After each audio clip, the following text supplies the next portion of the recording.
Ininspeksyon ng Senado ang ilang kumpanya na ang mga kliyente, mga gaming companies sa ibang bansa. Yan po ay para matiyak na hindi magagamit ang mga naturang kumpanya sa Pilipinas para maibalik ang mga pogo. Saksi, si Ian Cruz. Gustong malaman ng Senate Games and Amusement Committee kung anong klase ang operasyon ng mga special class BPO na ito sa Pasay City. Lalo't ang kliyente nila ay gaming entity sa ibang bansa. May suspetsa ba ang mga senador na nagagamit ng pogo ang mga ito? Para siguraduhin na walang paraan yung pogo sa makabalik. Gusto rin natin na malaman kung ano po yung mga legal at ano po yung mga business process outsourcing na nag-hire ng Filipinos. Dahil nga gaming companies ang kliyente, nasa ilalim sila ng PAGCOR, hindi tulad ng ibang BPO na nasa ilalim ng DTI. Pero ang papel nila, wala umano sa mismong laro o sugal, kundi nasa administrative, customer service o marketing lang. Wala pong involvement yan sa mga taya.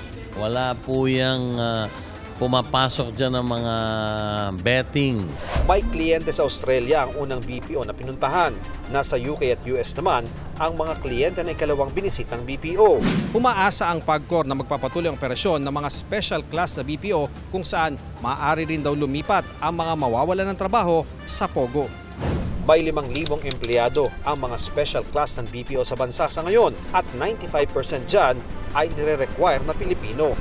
Kaya hilig ng PAGCOR, huwag silang isama sa sasakupin ng binabalangkas na executive order para sa Pogo ban. Ayoko pong pangunahan ng Pangulong Ferdinand Marcos Jr. May personal gut feel, malaki po ang chance na hindi po makakasama sa isasara. Ibong Senado ang mag-uusap tungkol dyan. Pero sa nakita ko naman kanina sa BPO, sa special case BPO, wala naman silang ginagawang illegal. As of August 31, mahigit 28,000 na Pilipino na ang latest na bilang ng mawawalan ng trabaho.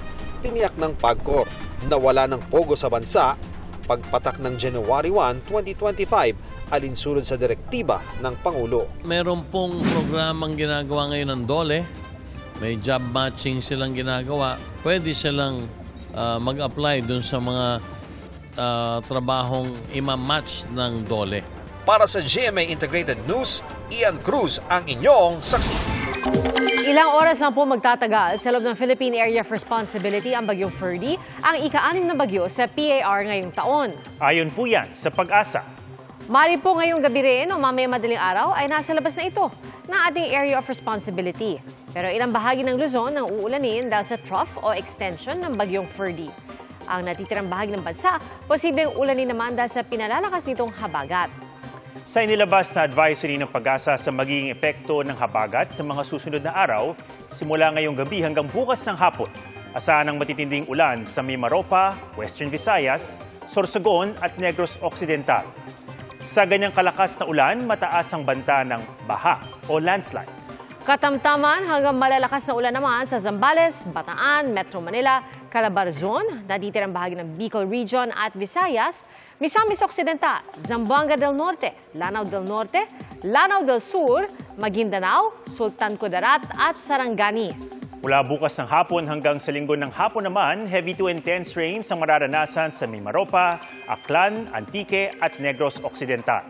Moderate to heavy rains naman sa Bicol Region, natitirang bahagi ng Negros Island Region at natitirang bahagi ng Western Visayas. Sa Metro Manila, mataas ang tsansa ng ulan bukas, pati na po sa linggo at Lunes na hapon, base po sa Metro Weather. Pagkatapos ng bagyong Ferdy, 2 panibagong sama ng panahon pa ang mabubuo sa loob o malapit sa PAR. Malakas na ulan, alon at baha ang dala ng bagyong Ferdy at habagat sa ilang bahagi ng Luzon at Visayas. Saksi, si EJ Gomez. Isolated ang 5 barangay sa bayan ng Del Gallego sa Camarines Sur. Lubog kasi sa baha ang spillway na tanging daanan ng mga residente. Bumuhos ang ulan sa Naga City kagabi, kaya patuloy ang pag-monitor sa mga flood-prone at landslide-prone area. Ilan sa mga residente ang nahirapan sa pagbiyahe at paghahanap buhay dahil sa malakas na ulan. Pero sa kabila ng pag-ulan, nagpatuloy ang prosesyon para sa pista ng Divino Rostro. Pasado alas 3 ng hapon kanina nang magsimula ang traslasyon. At ayon sa lokal na pamahalaan, aabot sa 1 milyon ang bilang ng debotong nakikiisa. Kaninang madaling araw pa nga lang, dagsa rin ang sumama sa prosesyon para sa paglipat ng imahe ng Our Lady of Peña Francia sa Old Shrine and Parish. Wala namang naitalang pagbaha ayon sa Disaster Risk Reduction Management Office o MDRRMO. Meron po tayong mga rescue boats at mga rescue teams galing sa Special Rescue Unit ng AFP, saka po ng Bureau of Fire Protection. Yung Philippine Coast Guard po, naka-station po sila malapit sa ilog at nandun din po yung mga water assets nila. Kinansela naman ang pasok kanina sa Sorsogon dahil sa malakas na pag-ulan. Makapal na putik ang iniwan ng baha sa kalsadang ito sa bayan ng Huban. Ilang bahagi rin ng San Jose Occidental, Mindoro ang binaha. May mga lugar na hanggang hita ang tubig. Halos nag-zero visibility sa JP Laurel Highway sa Lipa City sa Batangas. Gayon din ang bahagi ng SLEX sa San Pedro, Laguna. Sa Sibalom Antique, nagpalutang-lutang naman sa baha ang mga gamit ng ilang residente matapos ang malakas na ulan kagabi. Mahigit 1,000 residente ang inilikas sa buong lalawigan. May mga 545 families ang nag-evacuate upon mga 1,825 ka persona dyan sa atin nga mga munisipyo dyan sa Antique. Sa Santa Catarina, Negros Oriental, mahigit 100 residente ang inilikas dahil sa banta ng baha. Bukod pa yan sa mahigit 1,000 inilikas mula sa ibang bahagi ng lalawigan. Minomonitor ang ilog at spillway roon dahil sa pag-apaw ng tubig. Sa Panglao, Bohol, nasawi ang isang boatman matapos mahulog sa bangka kahapon. Ayon sa PCG Western Bohol, hindi nila ipinagbawal noong una ang island hopping dahil maayos naman ang panahon. Pero bandang tanghali, biglang lumakas ang hangin na nagpataob sa 3 bangka. Nailigtas naman ang 20 turista, pero hindi na isalba ang 62 anyos na boatman. Kinumpirma naman ng Pag-asa Visayas na isa ang Panglao sa mga lugar kung saan nila itinaas ang thunderstorms advisory kahapon. Para sa GMA Integrated News, EJ Gomez, ang inyong saksi. Simula bukas, pribadong kumpanya na ang magpapatakbo ng NAIA at mamamahala sa rehabilitation nito. Paano naman kaya ang mga empleyado ng Manila International Airport Authority? Saksi si Mark Salazar.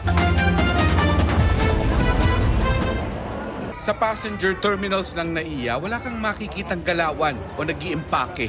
Kung meron man mga negosyo sa loob na hindi nakapag-renew ng rental agreement sa New NAIA Infrastructure Corporation o NNIC na siyang bagong pamunuan ng airport. Sa Terminal 3, tinanong namin ng mga store employees kung anong timbre ng mga amo nila sa kanila. Dapat naman yung sinasabi sa may pasok na tayo. Sabihan na ba? Wala pa, no? Ang hindi nakikitang epekto ng takeover sa paligid ay damang-dama naman sa agam-agam ng mga empleyado, lalo na ang service contractors. Na-renew kaya ang kontrata nila sa airport? May trabaho pa ba sila bukas? Ang sabi kasi nila, sir, continuous naman po kami. Sabi lang nila. Pero ikaw, papasok ka pa bukas? Oo naman, kasi sinabihan naman kami may duty pa rin kami until tomorrow. May mga kumpanya raw na nag-anunsyo kanina ng retrenchment at epektibo ito bukas. Nakahinga naman si Joseph dahil hindi siya kasama sa na-retrench. Medyo na-shock. Siyempre kabado, sir, kung makapasok kami o hindi. Kasi yung sa amin, sir, lahat ng mga nabagit, hindi po hindi kasama. Mga nasalo, sir, 156 yata, sir, natanggal sa amin. Ang mga empleyado naman ng Manila International Airport Authority o MIA. In terms of the transferring employees ng mga tinatawag nating affected employees, ang NNIC po ay meron pong offer sa kanila. Number 1, meron po silang 25% increase sa kanilang basic salary.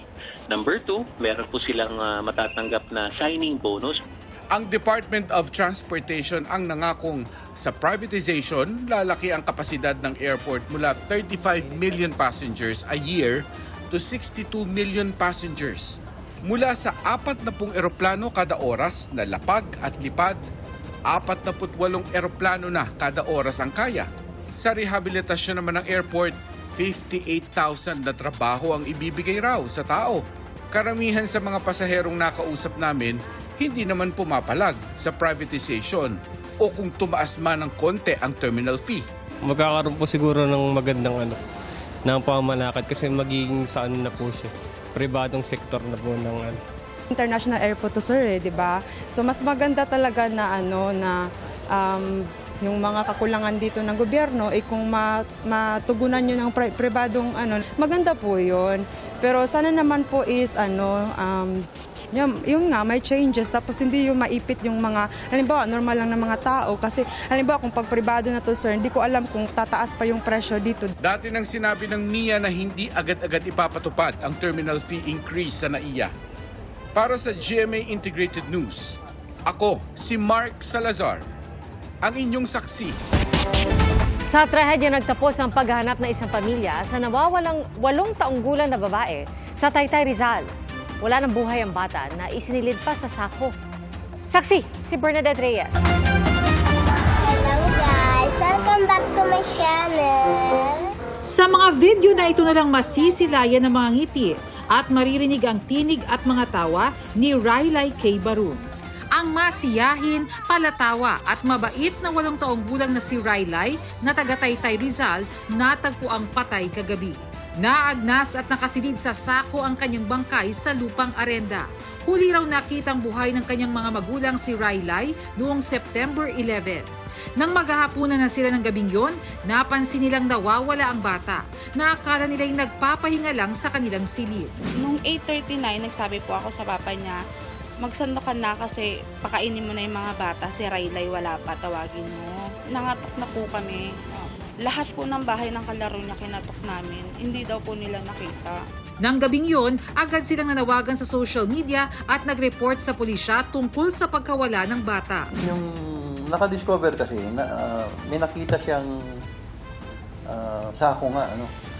Doon sa lugar kung saan may malimit magtapon ng basura.